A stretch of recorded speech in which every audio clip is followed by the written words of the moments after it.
Hello, bonjour and welcome.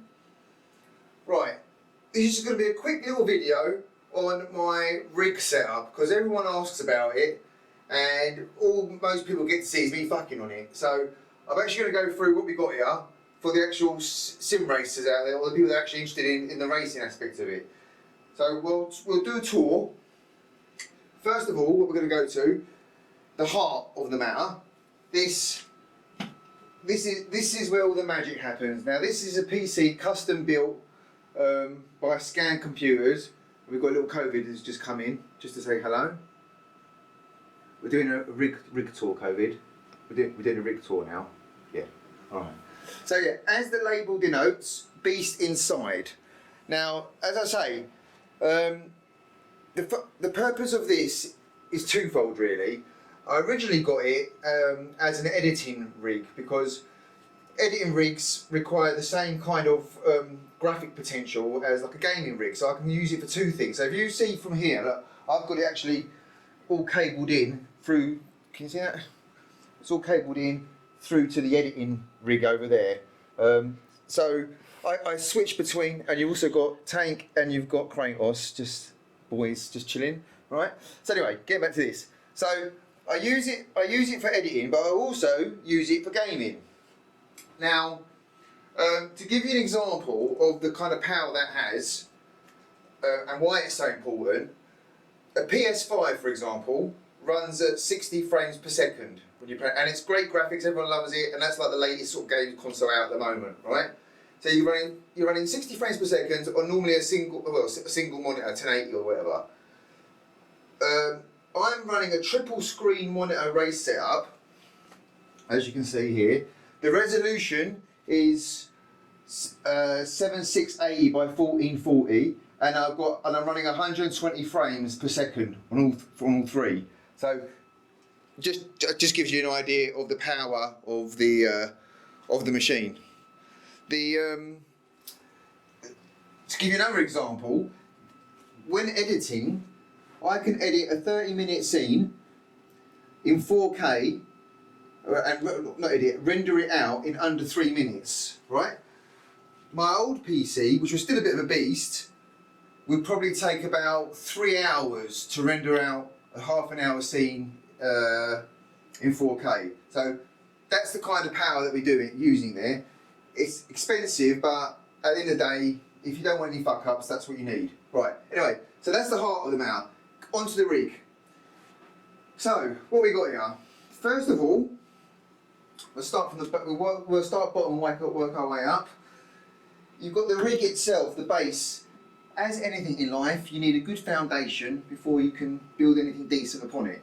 So, this is a Sim Labs rig from the Netherlands. They specialise in making these setups for sim racing. So they're really sturdy basically. It doesn't shift, doesn't budge. You bolt the seats on. You want to come over here? Let's have a look. So the importance of a solid rig is that, like back in the day when I was first like sim racing, or just gaming really, I would have like a steering wheel connected to my coffee table in the front room, like most people do. But when you're in the heat of battle and you're fucking going for it, you end up fucking moving things around. You know, it's quite distracting. The pedals are moving on the floor. So when you start to take it to another level, more serious about it, you need something secure to get everything connected to. So that's what the Sim Labs rig's all about. I mean, it's ideal for that. You build it. It comes in boxes, and you just sort of build it up yourself. So I've got the rig itself, which fits the mountings for the steering wheel, for the pedals, for the seat, and also I've got a triple monitor stand. You can't really see from there, but that basically goes with the rig, the same brand basically. And I've also got another attachment for a fourth monitor stand for a telemetry screen. We'll go on to that in a minute. Back to the rig. So. Yeah, what I'll show you here. Now, we'll go through the components now. So, Sparko seat, this is actually a bucket seat from a real race car. Is it overkill? Well, you've got to be comfortable when you're driving, so obviously you don't need to be bucketed, you're not moving anywhere, but you need a nice comfortable driving position. So I think it's quite important to have that, right? Got a bit of cushion in there because I'm getting a bit old and my back hurts, right? Underneath, this is where it starts getting exciting. The stupid butt kicker. Don't interrupt. This is a butt kicker. Can you get that in? Now this little device is fucking brilliant. Basically, when you go over bumps, stop laughing. Little butt kicker. Shut up. When you go over bumps in the road, it vibrates the seat. When you hit, the rumble strips, it basically gives you feedback of the surface that you're on. Also vibrations in the steering when you're braking, you're locking up.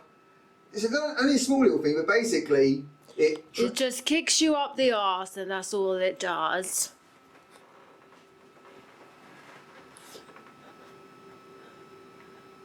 Stop. I don't want you in here. This is a rig tour.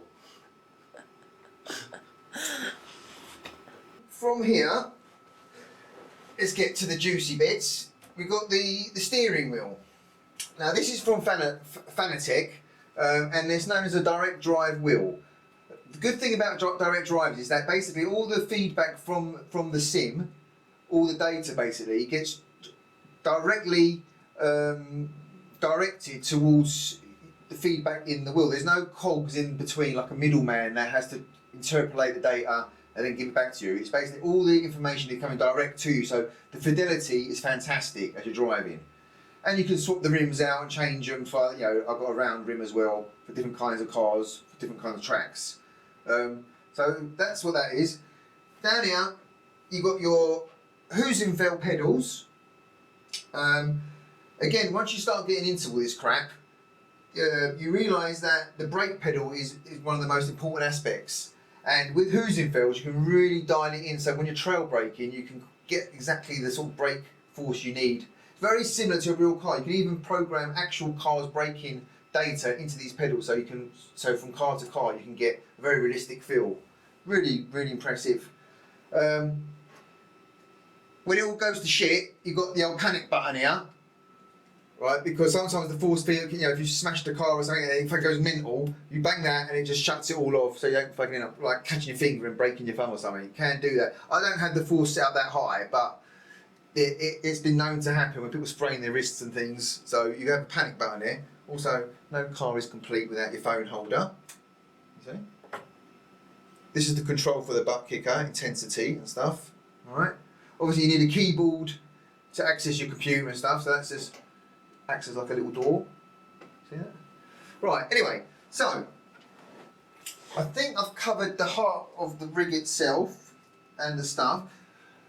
As you can see, we've got the triple monitor display, so when you're racing you feel quite immersive. This is really fantastic. Now, if you notice up here, this extra screen gives me telemetry, track information where other people are on the track, but also what it's vital for is I can switch between that and go to my live feed if I'm doing a Twitch stream.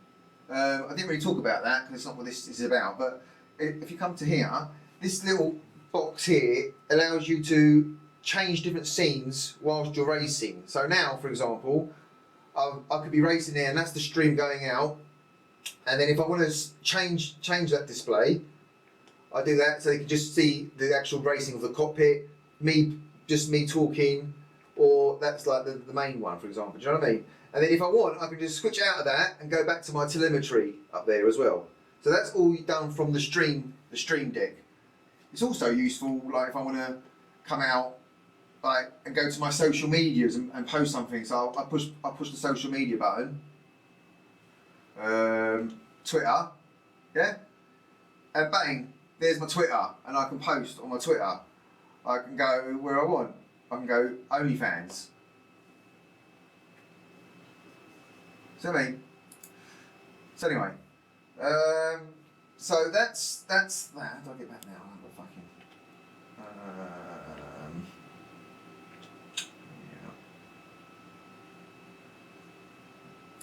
Yeah. Anyway, right. So I think I've pretty much covered it. Any questions? Feel free to get in contact on my OnlyFans or on my other channels. I race every Thursday night in a championship league called Renee Motorsports. 8 PM every Thursday. That's on Twitch, so twitch.tv/Dimitri_Simstud. And that's about it. Thank you for joining me.